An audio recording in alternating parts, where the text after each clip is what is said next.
Hey guys, today we're going to go through home inspections, and this is mostly something that is going to benefit the buyer. We're going to talk about just the basics of getting a home inspection so that you know what to expect when you hire a home inspector.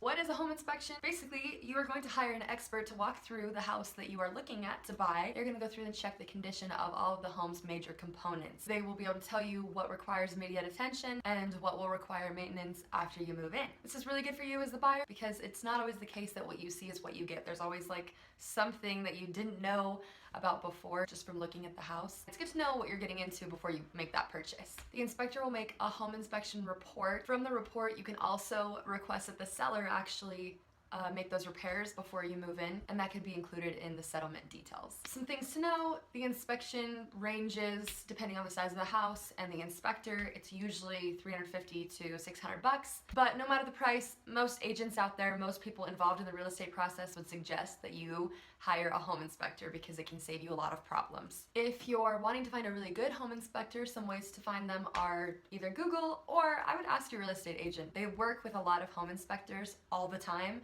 And the agents that I work with and me, we have specific home investors that we know do a good job, and we've worked with them before and we love their work. Okay, your inspection should take at least probably a couple hours, and I would highly suggest that as a buyer you are there for that inspection, that you just know more of what's going on. You can talk to the inspector and see what things he's noticing. You can take your own notes, things like that. It's good to be there for that process.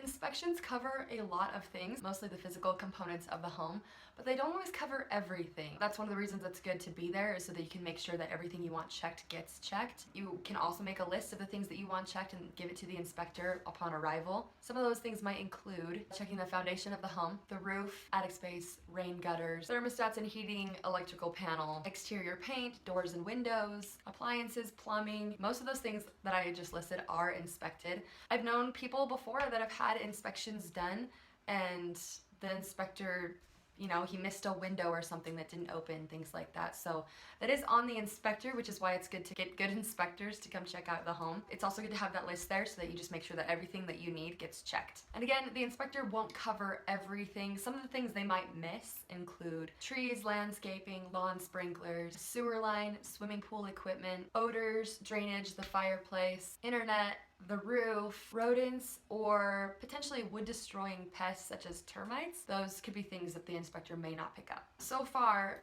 I hope you realize what an important process this really is to get a professional to come check through all these things. But part of that is that you make sure you get someone who knows what they're doing, because the last thing you want is to move into a house with some huge problem that you're totally unaware of. There are a couple of mistakes that buyers make sometimes with the inspection process, and we're gonna go through them right now. The first mistake I would say is foregoing the whole inspection process altogether. This is so important and it can save you a lot of money. Let's say you have an inspector who catches something big and you're able to list that as a repair the seller needs to get taken care of before you move in. That could be huge depending on what the inspector catches. And sometimes they may not catch anything drastic, but it's just good to cover your bases. Second mistake I would say is that you go for the cheapest inspection possible. There are great inspectors out there that give really cheap quotes, and that's great.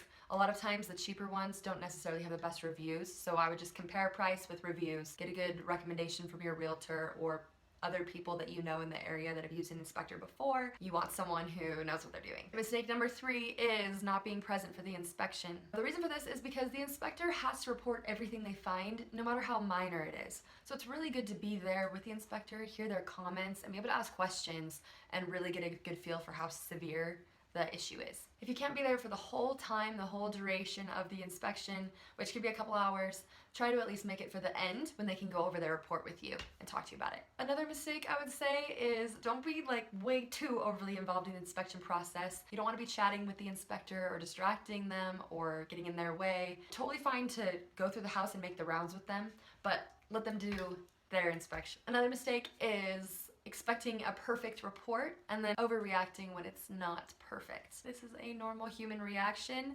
especially from the person who's wanting this new beautiful house to be in tip-top shape. But the reality is there's always usually going to be something on that report, and that's okay, that's to be expected. Most houses are not in perfect condition, but your job is just to decide which things really matter and which things you're able to deal with. Also, take the inspector's recommendations seriously. The inspector may give you some recommendations on what to request from the sellers that they repair, and I would pay attention to those. It can save you a lot of money.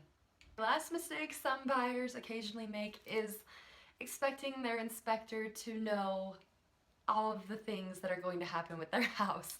The inspector is not a fortune teller. They may be able to tell you the condition of the house at that moment, but there are things that happen, and there's going to be things that happen when you move in, and if something happens that you were unaware of, just know it's not always something the inspector could have caught. Life happens. He or she can give you a really good idea of what needs to be replaced, but they're not gonna know for sure. So, in conclusion, the whole house buying process can be stressful, but if you do it right, cover your bases, it can be really, really fun. And getting a good inspection done is part of that stress-free process. So my recommendation for today, get an inspection done. Just do it, get someone who's got good reviews and someone you trust, and you should be fine.